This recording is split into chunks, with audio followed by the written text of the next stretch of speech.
Hi everybody, it's Mrs. Strong, and I'm going to be showing you today how to do a two-digit addition problem using a proof drawing or using expanded notation. Now, when we solve a word problem, what you have to think about is that numbers are not just random things, they're attached to something. So I actually wrote out some steps for you that we're going to use when we solve them. So when you're solving a problem, the first thing you have to do is read the problem. Make sure you understand it. So you have to stop and ask yourself, do I know the total? The total is your complete quantity. So for example, if you said I had 3 red lollipops and then I got 2 more lollipops that were green, how many lollipops do I have in all? Well, I had 3 and then I got 2 more. Now I know I have 5 because 3 plus 2 is 5. 5 is my total. It's the total amount I have. How many in all? If you know the total, you're going to put that at the top of your structure. If you don't know the total, you're going to put a box on top of your structure. You're going to use your structure to solve the problem. And then you're going to check your work. And if your answers don't match, or if your answers match, you're good to go. And if they don't, then you have a problem and you need to regroup and try it again. So we're going to keep going back and forth between this and the problem I have up on the board. So the very first one I have up here is Sam has 42 blue marbles. He has 35 red marbles. How many marbles does Sam have? Okay, so I've read my problem. And I have to ask myself, do I know the total? Well, I know he had 42 blue, and I know he has 35 red, but I don't know how many he has altogether. So I'm putting the box on the top of my structure because I don't know the total. I do know that he had 42 blue, and I know he had 35 red. So I know that these two partners are going to add up to get a total. So if that's my math mountain, the equation that goes with that will be 42 plus 35 equals. I can write it horizontally or I can write it vertically. Doesn't matter which way I go to do it, it's going to equal, the problem is the same. I still have 42 and 35, 42 and 35, 42 and 35. Now, to solve that problem using a proof drawing, I'm going to actually solve the problem drawing 10 sticks and 1s. So I know that 42 means this: 10, 20, 30, 40, 41, 42. And my other number, he had 35. I'm not going to draw it over here. I'm going to line them up because I like my work to be organized. So 35 would be 10, 20, 30, 1, 2, 3, 4, 5. Okay? Now as I look at that picture, I can tell by looking at it, I don't have 10 ones. So I'm just going to count my 10s and then my 1s and I'll get an answer. 10, 20, 30, 40, 50, 60, 70. This makes 75. 76, 77. I even count it, I can even count these separately. 10, 20, 30, 40, 50, 60, 70, 71, 72, 73, 74, 75, 76, 77. That works. Perfect. Now this is the new one. So I know that when I take numbers, I can actually break them apart. So when I look at this number as 42, what that really means is 40 plus 2 more. I'm separating my 10s and my 1s. So when I write that, I'm going to say 42 equals 40 plus 2. And I know that 35, I can break that one down as well. And I know that 35 actually equals 30 plus 5. So I'm going to write that. 35 equals 30 plus 5. plus sign in front. Now, I'm pretty smart, and you're pretty smart. You know that 4 plus 3 equals 7. Look at this. This is essentially the same thing, it just has a 0 in the tens space.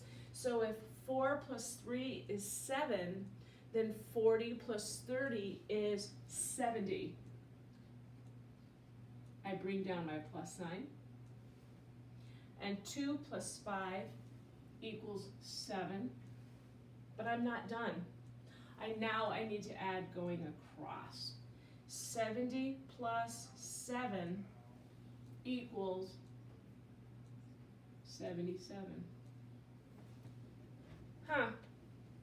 Does my proof drawing match my expanded notation?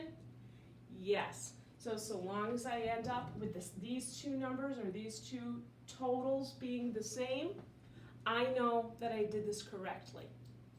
Now that's an example of not having to regroup. But sometimes you're going to have too many ones and you have to regroup. So I'm going to give you an example of that as well. I'm going to erase this very quickly. This is the joy of YouTube, because if you don't understand it, you can watch this again and again and again until you figure it out.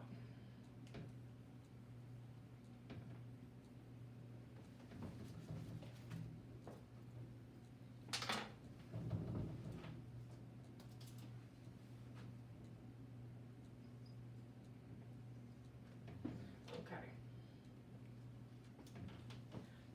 Now this time, we're going to do the same thing but with different numbers. So again, when we problem solve, we start by reading the problem. Sam had 46 blue marbles. He has 36 red marbles. How many marbles does Sam have? Do I know the total? Nope. I know how many red ones he has, and I know how many blue marbles he has, but I don't know how many in all. So I need to write a math mountain.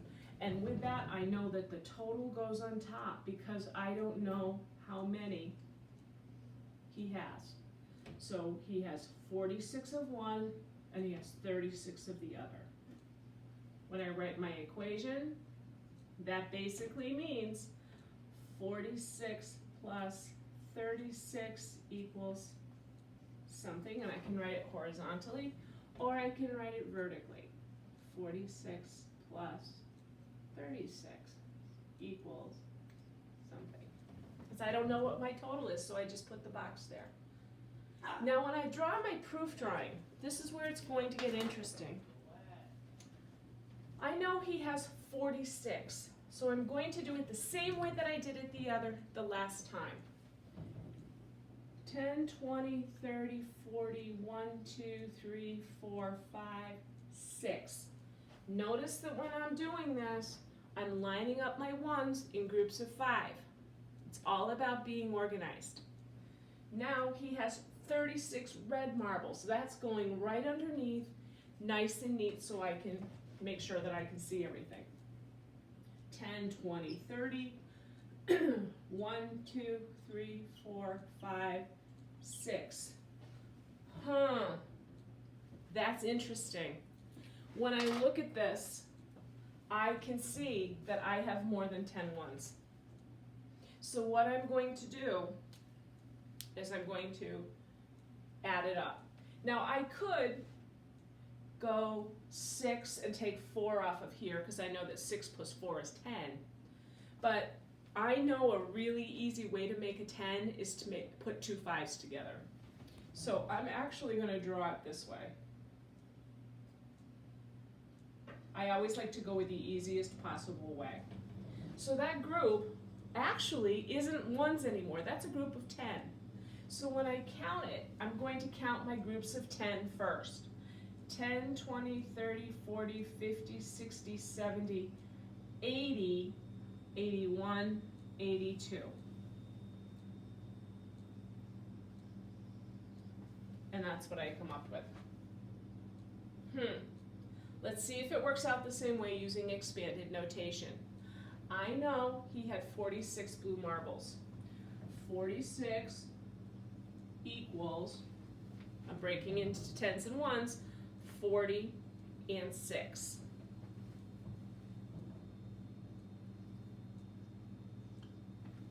I know that 36 equals 30 and 6.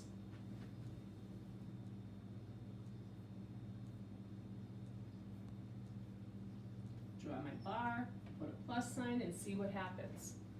Oh, look at that. It's very similar to what we just had. I know that 4 plus 3 is 7. So because I know that, then I know that 40 and 30 will make 70. And I bring down my plus sign. Now this is where those facts come in. If you know your facts, this will make it really easy. 5 and 5 is 10. 5 and 6 is 11. I know this double. 6 and 6 is 12.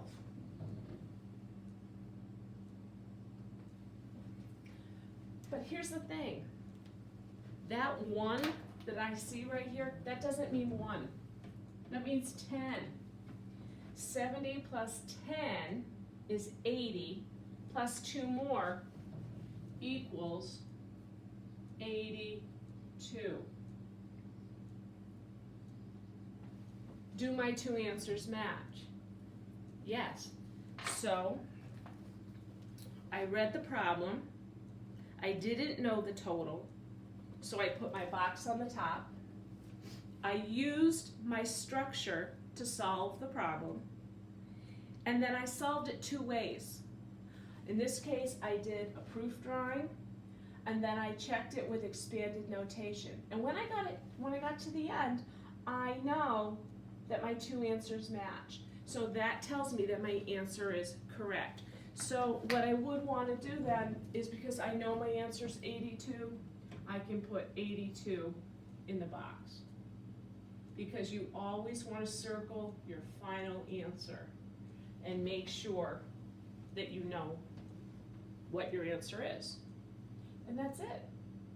Like I said, when you're doing these, if you need to watch the video many, many times, watch the video. Watch it with your moms and dads or whoever you live with, and maybe that'll help. And if you get really stuck, help us out, or just let us know. Send something, have your parents send something on Remind, and we'll talk you through it. That's it. Or maybe we'll Zoom you through it. Take care, kids. We'll talk to you soon. Bye.